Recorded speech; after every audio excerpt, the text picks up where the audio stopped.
আসসালামু আলাইকুম রহমতুল্লাহ বারাকাতুহ। দর্শক, একটা ঘটনা দিয়ে শুরু করি আজকের ভিডিওটা। কয়েকদিন আগে আমি আমার এক আত্মীয়ের বাসায় বেড়াতে গেলাম। কি যে সিনারিওটা দেখলাম সেটা এইরকম। তার হাতে ভাতের থালা, সে ভাতের থালা শুকায় গেছে ভাত, ওই ওর ভিতরে একটু করে পানি নিচ্ছে, নরম করছে আর বাচ্চাটাকে খাওয়ানোর চেষ্টা করছে। বাচ্চার বয়স ২.৫ বছরের মতো হবে। দৌড়াচ্ছে, একবার ড্রয়িং রুমে, একবার বেডরুমে, একবার বারান্দায়, একবার শোকেসের পেছনে। বাচ্চা দৌড়াচ্ছে, ও একটা গেম গেম খেলার মতো মনে করছে। মা তার পিছে ছুটছে। মা আবার পানি ভাতের মধ্যে একটু শুকায় যাচ্ছে, একটু পানি নিয়ে আবার চেষ্টা চালাচ্ছে। দেখেন, মায়ের সাথে আলাপ করলাম। মা বলে, হ্যাঁ, এইভাবে প্রতিদিন আমার ৩ বেলায় ৩, ১.৫, ৪.৫ ঘন্টা কেটে যায় খাওয়ানোর জন্য। তো এইটা খাওয়ানোর কোনো প্রসিডিওর হলো না, এইভাবে বাচ্চাকে খাওয়ানো যাবে না। আপনি একটা কথা চিন্তা করেন, দেখেন, যদি আপনি খেতে বসছেন, খেতে বসে খাবারটা খাচ্ছেন, ৫ মিনিট ৭ মিনিটের মাথায় হয়তো বেল টিপলো, আপনি হাতটা ধুয়ে আবার গেটে গেলেন, গেটটা লাগাইলেন, আবার হাত ধুইলেন, আবার প্লেটে বসলেন। দেখবেন ওই খাবারটা খেতে কেমন লাগে। আগের স্বাদ বা আগের খাবারটা ওইরকম হাত দিয়ে ওইরকম মনে হচ্ছে না। তো সুতরাং খাবারের একটা সময় লাগবে। খাবার যে কয়েক মিনিটের মধ্যে খাওয়াতে হবে। বাচ্চাদের খাওয়ারও সেই ব্যবস্থাটাই করতে হবে। আমি প্রফেসর ডাক্তার ইমদাদুল হক। আমি একজন শিশু কিশোর রোগ বিশেষজ্ঞ। সুপ্রিয় দর্শক শ্রোতা, আমি আপনাদেরকে অনেক অনেক শুভেচ্ছা এবং অভিনন্দন জানাচ্ছি আমাদের শিশু স্বাস্থ্য চ্যানেলের পক্ষ থেকে।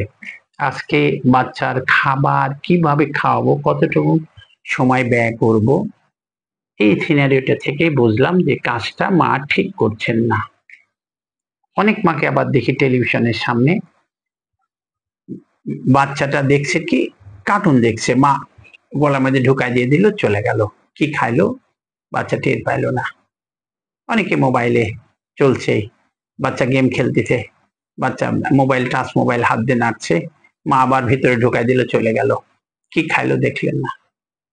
দেখেন, এর আগের ভিডিওতে আমি বলছি, অনেক ভিডিওতে, আল্লাহ তাআলা আমাদের মুখ, নাক, চোখ সামনে দিয়েছে। মুখ দিয়ে খাওয়ার আগে চোখ দিয়ে দেখা এবং নাক দিয়ে তার ঘ্রাণ নেওয়া। বাচ্চাটা কিন্তু কি খাইলো দেখলো না, তার ঘ্রাণও পেল না, চলে গেল। এইভাবে খাওয়ানো হয়। তো এই খাওয়ানোর টেকনিকটা বন্ধ রাখেন। খাওয়ানোর জন্য আপনাকে অবশ্যই ১৫ থেকে ২০টা মিনিটের বেশি ব্যয় করা উচিত হবে না। খাওয়ানোর সময় কখনো মোবাইল, কখনো খেলনা, কখনো টেলিভিশন দেখানো যাবে না। খাওয়ানো কখনো দৌড়ায় দৌড়ায় ছুটে ছুটে খাওয়ানো যাবে না। খাইতে হলে খাবারটা অবশ্যই মাদুরে বসে বা টেবিল চেয়ারে বসে, যে জায়গায় আপনি বসবেন সেই জায়গাতেই বাবুকে বসাবেন। সেই জায়গাতে বাবুকে নিয়ে আপনি খাওয়ার চেষ্টা করবেন। আর এই ট্রেনিংটা ৬ মাস বয়স থেকে শুরু করা উচিত। আমরা ৬ মাস পর্যন্ত বলি এক্সক্লুসিভ ব্রেস্ট ফিডিং। ৬ মাসের পরে বাচ্চার ব্রেস্ট ফিডিং এর পাশাপাশি কমপ্লিমেন্টারি ফিডিং দেওয়া উচিত এবং সেই কমপ্লিমেন্টারি ফিডিংটা অবশ্যই ফ্যামিলি ফুড হওয়া উচিত। ওর জন্য আলাদা খাবার তৈরি করতে গেলে মায়ের সময় নষ্ট, মায়ের আরো অনেক সমস্যা হতে পারে। আর ফ্যামিলি ফুডটাই আমরা প্রেফার করব। ফ্যামিলি ফুডটা কেন প্রেফার করব? কারণ আমি সবসময় বলে থাকি, এই খাবারটা খেয়ে আপনি বড় হয়েছেন, ছোট থেকে বড় হয়েছেন, বুদ্ধি হয়েছে, শক্তি হয়েছে, বিয়ে হয়েছে, বাচ্চা হয়েছে, এই খাবারগুলা খেয়ে কিন্তু হয়েছে। আপনি কখনো সাবু সুজি, বার্লি, আটা কাটা, হরলিক্স, সেরেলাক, যাই কেন না বলেন, আরো অনেক খাবার প্রিপেয়ার্ড ফুড বাইরে কিনতে পাওয়া যায়। নুডলস তো একেবারে কমন হয়ে গেছে, এটা একেবারে না হলেই চলে না। পারলে ৩ বেলা ৪ বেলা শোয়ার সময় নুডলস, শুধু সেটাই খেতে যাচ্ছে বাচ্চারা। খাবারের দিকে মনোযোগ নাই। চিপস, চানাচুর, চাটনি, জুস, কেক যে জিনিসটা আমরা নিষেধ করি, বাইরের ফাস্ট ফুড, সকাল ফাস্ট ফুড বা স্ট্রিট ফুড বলে থাকি, একটা বাচ্চা যদি আরেকটা বাচ্চাকে দেখে থাকে ওইটা খাওয়ার জন্য কান্নাকাটি শুরু করে দেবে। বাট সেই বাচ্চাটা যদি অন্য বাচ্চাকে দেখে রোস্ট খাচ্ছে, পোলাও খাচ্ছে, বিরিয়ানি খাচ্ছে, সেই দিকে তার চোখ যাবে না, সে শুধু ওই দিকেই চোখ দিবে। কি খাচ্ছে?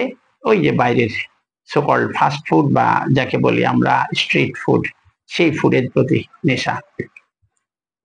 আমার চেম্বারে একদিন মা বাবার সাথে তর্কে অবতীর্ণ হলো 4-5 বছরের একটা শিশু। বলে যে এই খাবারটা তো তোমরাই আমাকে খাওয়ানো শিখাইছো, আমি তো শিখিনি।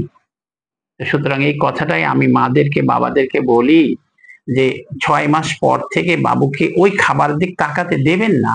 সে খাবারগুলা চকচকে প্যাকেটিং করা, সে খাবারগুলা বলবেন, সে খাবারগুলো সম্বন্ধে তাকাতে দেবেন না, বা কাউকে এইটা অন্তত বলবেন না যে খাবারটা নিয়ে আসার পরে আপনি এনকারেজ করলেন তাকে আবার নিয়ে আসবে, অথবা কোনো আত্মীয় স্বজন, দাদা দাদি, মামা মামু, তারপরে চাচা চাচি, তারপরে অন্যান্য আত্মীয় স্বজন যারা আছে তারা খাবারটা নিয়ে আসুক, এটা কখনো এক্সপেক্ট করবেন না, এবং বাচ্চাকে কখনো এনকারেজ করবেন না সে খাবার দেওয়ার জন্য। প্রথম থেকেই যদি আপনি এনকারেজ করেন তাহলে সে খাবার খাবে না। আপনার থালার পাশে বাচ্চাকে বসাবেন, আপনার খাবার থেকে একটু একটু নেবেন, সেই খাবারগুলাই আপনি চটকায় নিয়ে নিন, একেবারে ভর্তা করেন। 6 মাস থেকে 1 বছর আমরা বলবো ঝাল লবণ না দেওয়ার চিন্তায় করেন, খাবারটা ধুয়ে নেন পারতপক্ষে, সেই খাবারটাই ধুয়ে নিন, টিপে টিপে একেবারে ভর্তা বানান, একেবারে ভর্তা।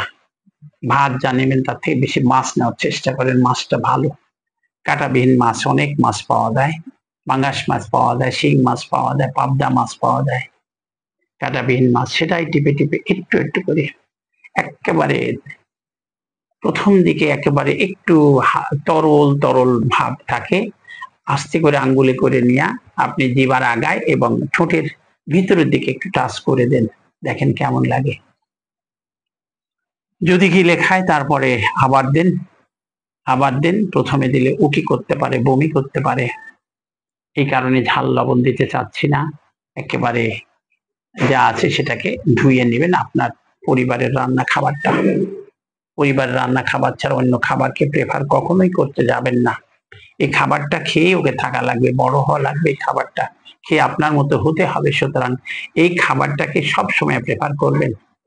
আর অন্য খাবার দিতে কেন চাচ্ছে না? মনে করেন বাচ্চাটা কোন একটা প্রবলেম হলো, বাচ্চারা একারিত হইলো, ফুড পয়জনিং হলো, আদার কোনো প্রবলেম হলো, বাচ্চার ওর মধ্যে কোনো ফরেন বডি পরে এক্সট্রা কিছু ছিল, কাটাকুটি ছিল বা শক্ত কিছু ছিল, গলার মধ্যে আটকে গেছে, কি করবেন আপনি? আপনি তো হাতও দেননি, আপনি এটা রান্না, আপনি ওইটা শুধু রান্নাই করছেন, ওটা নিয়ে ওকে মুখে দিয়ে দিচ্ছেন।